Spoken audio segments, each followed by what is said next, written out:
Bismillahirrahmanirrahim. Assalamualaikum. Jangan lupa like, comment, and subscribe. Bye. Ghairil maghdubi alaihim, itu orang-orang yang dibenci oleh Allah. Makanya hanjat duduk bina, Pak. Kita duduk kemudian tangan ke belakang. Seperti seorang ketika dia tidur, perutnya ke bawah. Perut ke bawah dia tidur begini, Pak. Itu juga tidur yang dibenci oleh Rasulullah dan dibenci oleh Allah Subhanahu wa taala. Karena menjepit perut, Pak, menjepit perut. Saya tidak tahu dari segi kedokteran bagaimana itu, Pak. Ceritanya Mbak orang kedokteran. Kenapa tidak boleh tidur begini? Apa rahasianya? Ada apa sebenarnya? Kenapa tidurnya ke samping? Ya, Pak, tidur sebelah kanan. Kenapa tidur sebelah kanan? Kemudian juga setiap perkataan Rasulullah itu ada makna tersembunyi di situ, Pak. Ya, ada makna tersembunyi. Mana contohnya? Kalau kamu mau tidur, ya, Pak, wahai Aisyah, berwuduklah kamu wuduk seperti wuduknya orang salat. Bagaimana caranya ketika kita habis wuduk? Nanti kita berpikir, apa tak kayak dibikin ten, ya, Pak. Bukan itu maksudnya, ya, Pak. Artinya apa? Di awal tidur kita paling enggak kita sudah punya wuduk. Yang dulu setan yang bergantung Pak Jaroy, bergantungnya naci dalamnya Pak Abih tebit mendung, Pak. Artinya kita bersih, ya, Pak. Walaupun setelah itu nanti tajak leuman, Pak. Tajak oman ni mencut. Apakah ambil wuduk lagi? Hana perle cukup save yang pun mentok, ya, Pak. Atau kita keluar angin, apakah habis cak wuduk tak kali dia baca doa, Pak. Bismikallahumma ahya wa bismika amut. Kemudian dibikin macam wuduk lam. Tidak. Itu yang pertama saja. Karena ada rahasia tersembunyi di balik itu, Pak. Jadi artinya apa? Setan itu jangankan ketika kita makan, ketika mau tidur saja ya temani, Pak. Ya aja dalam samping ya Pak. Jadi makanya tempat tidur yang ditinggalkan dalam waktu yang lama. Jadi maksud lama apa? 12 jam, 24 jam. Apalagi 1 minggu. Apalagi setahun. Nyen ge rampot dari Rasulullah sallallahu alaihi wasallam. Jadi ambillah kain atau apa saja you rampot, Pak. You rampot. Ya, Pak. Karena ada beberapa kemungkinan di situ. Setiap yang Rasulullah katakan, menyatakan kalian, nanyo puhana tepu-tepu. Rasulullah SAW itu termasuk dalam Al-Quran diajarkan hal gaib oleh Allah Subhanahu Wa Taala. Wa ma huwa 'alal ghaibi bidhanin. Allah mengatakan, wahai hambaku, ketahuilah, itu Muhammad itu tahu dia hal gaib karena saya kasih tahu. Maka dia tidak kait terhadap hal-hal gaib. Ibrit mendung bawa adron. Ya, maka kalau tidak kita bersihkan kasur itu, kita sudah tidur melawak-lawak ngenje ni, Pak. Melawak-lawak ngenje dengan syaitan dengan iblis. Ya, Pak. Kaum muslimin sedang jamaah yang dirahmati Allah Subhanahu wa taala. Hadis ini diriwayatkan oleh rawahu Abu Daud bi isnadin sahih. Hadis ini sahih. Kalau kita lihat di dalam kumpulan hadis-hadis sahih, nanti hadis ini akan kita ketemukan. Ya. Kaum muslimin sedang jamaah yang dirahmati Allah. Sekarang kita lihat bagaimana etika ketika kita sudah duduk. Boleh enggak membangunkan orang lain? Boleh enggak? Bedah. Nyu tempat dulu nyu. Ya, Pak. Boleh enggak seperti itu? Boleh enggak orang lain khusus untuk bangun, untuk kita khusus duduk di situ? Boleh enggak kita duduk di situ? Ya, Pak. Ini kan masuk ke dalam etika, Pak. Maka Rasulullah SAW sendiri mengatakan ini dan mempraktekkannya, termasuk Abu Bakar As-Siddiq. Hadis ini dari Ibnu Umar radhiyallahu anhuma qala. Ini dari Ibnu Umar. Qala Rasulullah sallallahu alaihi wasallam. Rasulullah sallallahu alaihi wasallam bersabda, "La yuqimanna ahadukum rajulan min majlisihi." Kalau kita lihat kalimat ini, sebenarnya cukup enggak usah pakai nun taukid di situ, enggak usah pakai nun taukid. Ini pakai nun taukid. Dari mana kita tahu nun taukid? Itu ada tasdid di situ. Sebenarnya kalimat ini bukan la yuqimanna. Itu tidak ada nun di situ.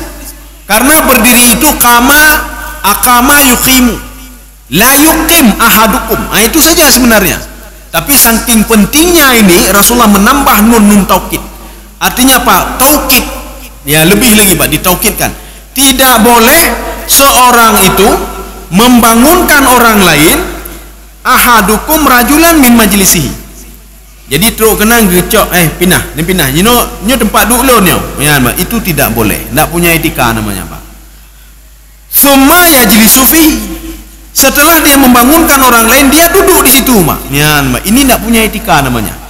Duduk di tempat duduk orang lain dengan cara apa? Menarik tangan orang lain, ya weh, nyan tempat duduk lun. Ya, itu tidak boleh. Walakin tawasa'u wa tafasahu.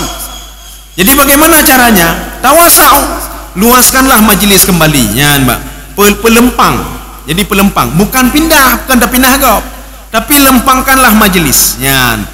Kemudian setelah itu watafasahu, jadi sudah meluaskan dan lapangkan, dan kemudian duduklah, terserah dia mau duduk di mana, keluar tempat bunoma. Jadi tidak boleh menarik orang lain dan pindah, kita duduk di situ, itu tidak boleh. Wa kana Ibnu Umar idza qama lahu rajulun. Ibnu Umar, ini etika Ibnu Umar, ketika beliau datang, ada orang lain dalam satu majelis, dia berdiri khusus untuk menghormati Ibnu Umar supaya duduk di kursi itu. Kita lihat bagaimana Ibnu Umar ininya, lam yajlis fihi. Ibnu Umar tidak mau duduk di situ. Artinya apa? Beliau tidak mau, gara-gara beliau datang orang lain bangun dari kursi itu khusus untuk beliau duduk, nak mau. Bahkan ada di dalam hadis lain, mungkin kita sudah pernah baca hadis itu. Apa sabda Rasulullah SAW? Barang siapa yang suka untuk orang lain supaya berdiri untuk mentakzim dia, katuk si fulan, dah bedah menumpah. Si fulan suka dia ditakzim seperti itu. Falyatabawwa maq'adahu minan nar. Siap-siap orang yang mau suka berdiri itu masuk neraka, kata Rasulullah sallallahu alaihi wasallam. Maka baik galak thai pujo ligo, Mbak. Baik galak than ti pujo ligo, tegolam hanai bedahnya. Pakah hanai bedah mendum, dia katuk lon pakah, Mbak. Dia senang untuk dipuji, Mbak. Kalau ada orang seperti itu, siap-siap, kata Rasulullah, falyatabawwa maq'adahu minan nar. Siap-siap untuk masuk neraka. Hadis ini hadis sahih. Nanti coba cari nanti. Ya, nembak. Kalau enggak salah sudah pernah kita bahas pada beberapa pertemuan yang lalu. Makanya orang yang suka untuk dipuji, suka untuk ketika datang mandui bedah, sebagian nuri bedah duk mentang. Ya, nembak. Atau ada juga orang ketika beliau datang orang lain bangun, ganya ada galak, ya, Mbak. Kagak bedah lompat bedah le, ya, Mbak. Tetapi kalau dia suka, Mbak, kalau tadi nak apa enggak suka, Mbak. Tapi kalau dia suka, artinya apa? Orang itu mentakzimkan beliau, maka Rasulullah mengatakan siap-siap falyatabawwa maq'adahu minan nari, dan mau neraka, kata Rasulullah sallallahu alaihi wasallam. Rasulullah hantang kepengen. Rasulullah seumur hidupnya tidak pernah bohong. Kalau enggak percaya praktekkan saja. Ya, Mbak. Kalau menyona urung-urung ini bedah. Halo ulama yo, masa nak takzim ke ulama, Mbak. Ya, Mbak. Jadi artinya siap-siap untuk masuk ke neraka. Kaum muslimin sidang jamaah yang dirahmati Allah Subhanahu wa taala. Kita lanjut hadis selanjutnya. Ini begini, ya. Katanya taduk pas sebuah tempat. Waktu itu kita pindah sebentar, Pak, mau ambil lauk. Kita mau ambil lauk. Waktu kita balik, tempat kita diduduki oleh orang lain. Boleh enggak kita tarik orang itu? Ya, nambah. Hanya tempat lom buno, ya, lom du ino buno. Puji lagi nyan. Ya, nambah. Yang kita lihat hadis Rasulullah. Hadis ini dari Abi Hurairah radhiyallahu anhu, anna Rasulullah sallallahu alaihi wasallam qala. Nyanya menyu Abi Hurairah, berarti beliau selalu mendampingi Rasulullah. Jadi beliau mengatakan, ini kalimat ini taukidnya. Artinya walaupun saya tidak lihat tidak mengungkapkan dengan ra'aitu wa ara, tetapi saya mendengar Rasulullah ucapkan kata-kata seperti ini. Anna Rasulullah sallallahu alaihi wasallam qala. Rasulullah bersabda, idza qama ahadukum min majlisin, apabila seseorang dia bangun dari duduknya, apakah ada kursi atau tidak ada kursi, atau dia duduk di saat pertama apa dudukinan, abang yang gebedah siat entah mau ambil Quran atau apa, summa raja'a ilaihi, kemudian dia kembali ke tempat duduknya tadi itu, apa kata Rasulullah? Fahuwa ahaqqun bihi, dia lebih berhak duduk di situ. Kenapa? Karena sebelumnya dia sudah duduk di situ. Jadi makanya ketika kita datang itu hanya tempat si pulandu awayan, ya, nampak si pulandu, ya. Jadi artinya apa? Itu si pulan berhak untuk duduk di situ karena dia memang sudah duduk di situ, Pak. Gejak cok siat atau pergi balik lam, beliau berhak duduk di situ. Maka kalau seandainya ada orang duduk di tempat beliau, berhak beliau katakan ini berhak. Itu kan tergantung pribadi, Pak. Nah orang lain alah kakak bah hidup pada tempat lun, nyopi ke masjid, pergi tak nama, tak duit samping ni, ya, nampak. Tapi nah orang lain Pak. Oh hanjitnya tempat duk lun yo, buno lun duk ino, itu berhak dia mengatakan begitu, tidak berdosa. Nyan, Pak. Nyan ada syai, Pak. Kenapa? Karena kita duduk di situ, kita pergi sebentar, kita balik duduk di situ lagi. Nyan, Pak. Binance wate urung ja kenduri, Pak. Yang dia tak preh hijau menu dia, wate hijau menu tak dua ju, ya mak.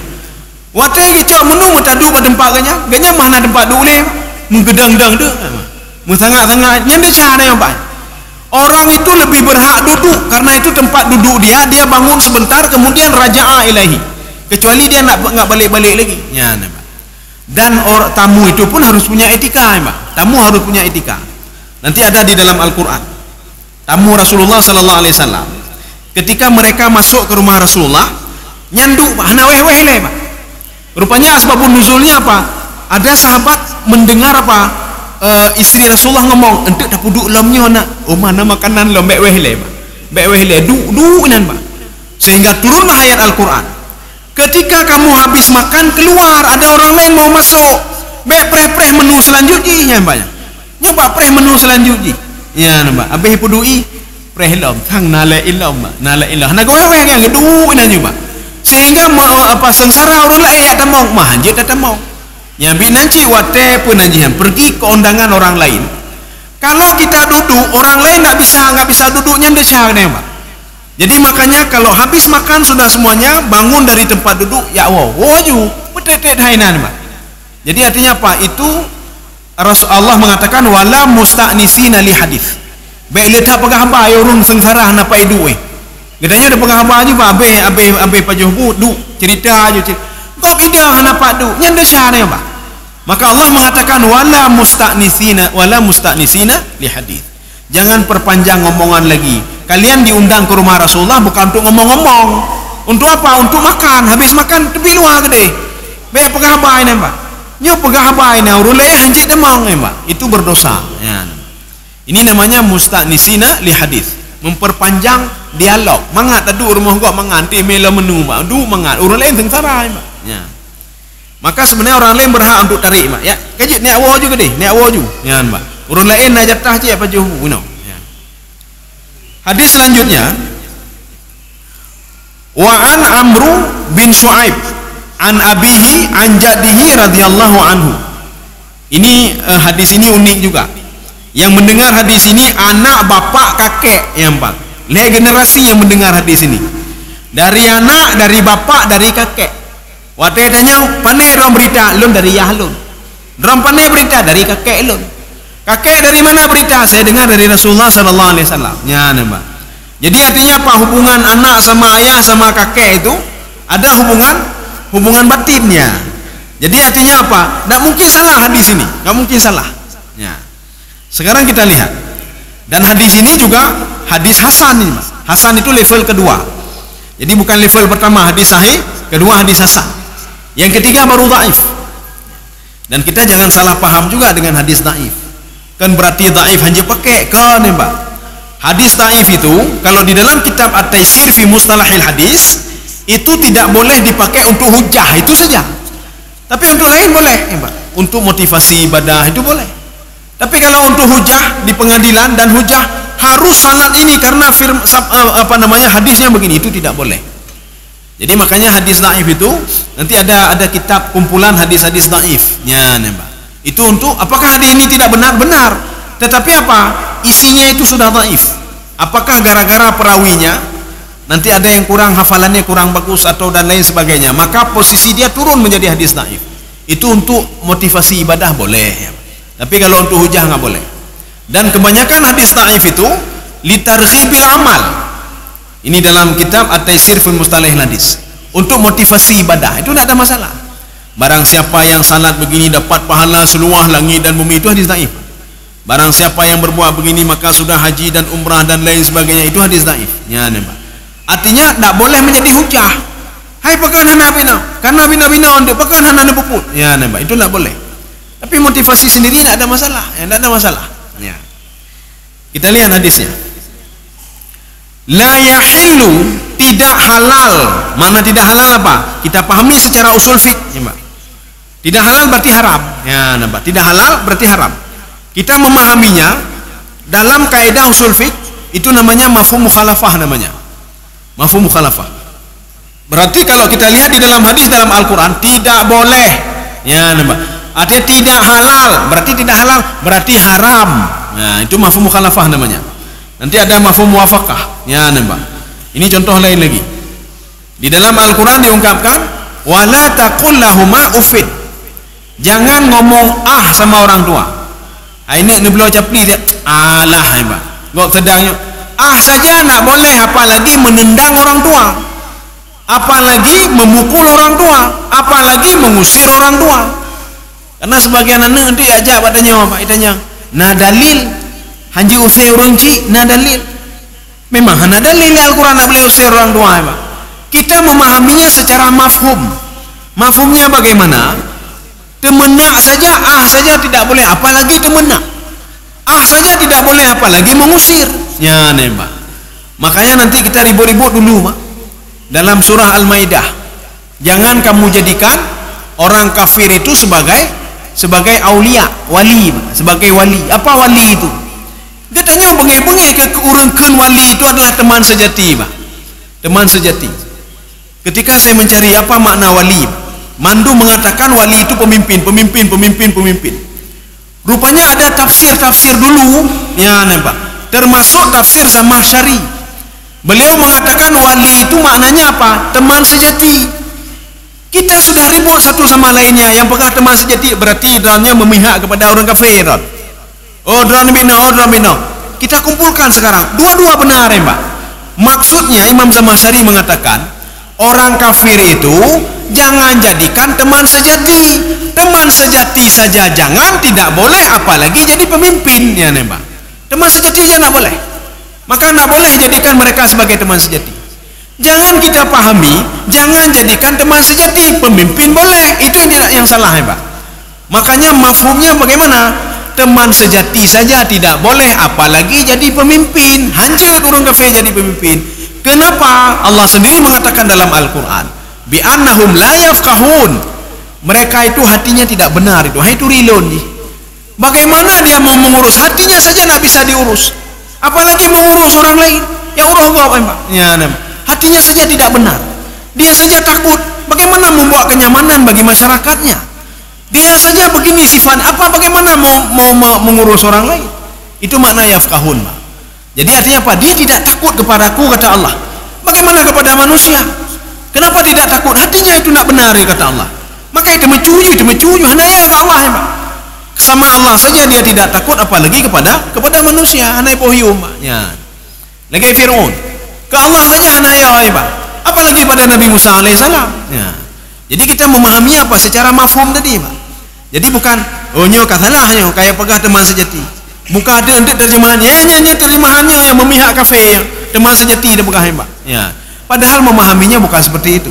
Teman sejati saja tidak boleh, apalagi diangkat menjadi pemimpin, lebih tidak boleh lagi.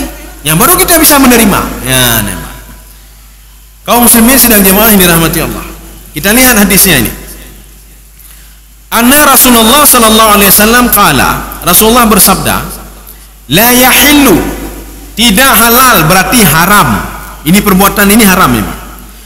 Ayyufarriqa baina tsnaini illa biiznihima. Tiba-tiba ada orang duduk berdua, katanya tatamang tu tengah, Pak, tengah. Ni aweh juga deh. Tamang tengah, Pak. Tidak boleh, haram. Duduk di sela-sela orang duduk. Orang sedang duduk dua, ya, Pak. Tiba-tiba tatruk tanya tengah taduk. Ke becuk. Lu jak duit tengah. Itu haram. Kecuali kata Rasulullah illa biiznihima. Dengan izin kedua orang tadi, Pak, tidak boleh. Ini juga tidak boleh. Kita itu tiba-tiba memutuskan pembicaraan orang lain, itu berdosa, Pak. Si A sedang ngomong dengan si B, kaji dah. Terus katanya, tak putus habai, Pak. Itu berdosa, Pak. Ya, etika namanya, Pak. Orang si A sedang ngomong dengan si B, tiba-tiba ijak si C, Pak. Ya, ijak si C. Ijak si C nimbrung, itu dosa. Makanya Ummi Maktum ketika mendatangi Rasulullah, Ummi Maktum berdosa, Ummi Maktum, Pak. Rasulullah sedang mendakwahi orang lain, yang didakwahi itu siapa? Pembesar Quraisy, termasuk Abu Sufyan, termasuk Abu Lahab di situ, Pak. Abu Jahal lagi. Tiba-tiba datang Abdullah bin Ummi Maktum langsung memotong haba. Ya Muhammad, ajarkan saya agama sebagaimana engkau ajarkan kepada mereka. Ummi Maktum tahu, Rasulullah juga tahu itu berdosa, tetapi Allah Subhanahu wa taala mengatakan, ya Muhammad, jangan palingkan mukamu. Kalau memang sudah tahu itu, jangan palingkan mukamu. Ya, abasa wa tawalla, jangan palingkan muka dan tubuhmu. Betul dia berdosa, tapi engkau seorang nabi, kasih nampak etika yang bagus lagi. Ya, nembak. Jadi makanya walaupun ini berdosa, Rasulullah nak bengeh. Tetapi kalau Rasulullah bengeh, semaji berhak Rasulullah bengeh. Kenapa? Dia sudah ikut campur dalam pembicaraan orang lain, Mbak. Itu tidak boleh.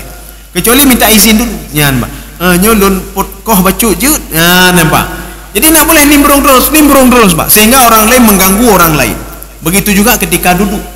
Nak boleh tiba-tiba kita duduk laju di tengah, Mbak, kecuali dengan izin orang lain. Ya. Sekarang begini. Ini hadis ini diriwayatkan oleh Abu Daud dan Turmuzi. Nanti kita pernah mendengar nanti di setiap akhir daripada pengajian itu siapa saja mungkin ada mengatakan begini, subhanakallah wa bihamdika asyhadu an la ilaha illa anta astaghfiruka wa atubu ilaik. Yang dari panenya. Dari mana kata-kata itu? Itu memang hadis selanjutnya, Pak. Hadis selanjutnya. Rasulullah menyuruh kita untuk baca itu. Ya, Mbak. Untuk baca subhanakallah untuk penutup doa kafarat. Sebagian waktu tanya, "Pandai doanya?" Dijawab oleh orang lain, "Nyangka doa awak jemaah tabligh, Pak. Nya doa jemaah tabligh." Ditanya lah, "Nya doa apa?" "Jemaah tabligh." Titi lonjak jemaah tabligh nya sampai baca, Pak. Itu bukan doa jemaah tabligh, Pak. Ini doa yang diajarkan oleh Jibril kepada Rasulullah sallallahu alaihi wasallam. Doa dari Jibril, Pak. Jibril dari mana itu? Jibril diberitahukan oleh Allah, ajarkan Muhammad supaya dapat keberkahan. Ya, nembak. Behna berkah saja. Supaya dapat keberkahan, maka ajarkan Muhammad supaya menutup majlisnya dengan kalimat ini. Jadi kalimatnya kan begini. Ya, makanya Rasulullah mengatakan, man jalasa fi majlisin, barang siapa yang duduk dalam satu majlis, ya, nembak. Kemudian qabla ayyaquma min majlisihi, sebelum dia bangun dari majlisnya, bahkan Rasulullah lebih spesifik lagi, Pak. Bukan saja orang yang memberikan tausiah, tetapi orang yang duduk di situ kalau dia ingin meninggalkan majelis harus baca doa juga seperti doa yang dibaca oleh Rasulullah sallallahu alaihi wasallam. Ya, harus baca juga. Bagaimana doanya? Subhanakallahu wa bihamdika asyhadu an la ilaha illa anta astaghfiruka wa atubu ilaik. Doa itu. Makanya Rasulullah menutup kalau baca doa seperti itu, illa ghufira lahu makana fi majlisihi dzalika, akan diampuni dia selama dia duduk pada jam itu. Oh, setengah jam. Selama setengah jam itu diampuni dosa-dosanya oleh Allah Subhanahu wa taala. Tetapi bagaimana caranya? Mintalah keberkahan, berdoa, berdoa. Ya, doa penutup majlis. Jadi baik tanyanya doa apa nih? Jemaah tabligh, Pak. Doa aja jemaah tabligh sih. Mana jemaah tabligh, Pak? Kan doa jemaah tabligh, Pak. Doa malaikat mengajarkan Rasulullah supaya berkah ilmu yang kita pelajari, Pak. Supaya berkah duduk ini, maka bukan hanya yang memberikan sesuatu itu, tetapi yang dalam majelis itu juga mengucapkan seperti itu. Ya, kayak kok menau kasih.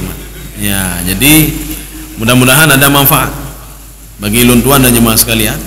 Subhanakallah bihamdika asyhadu an la ilaha illa anta astaghfiruka wa atubu ilaik. Assalamualaikum warahmatullahi wabarakatuh.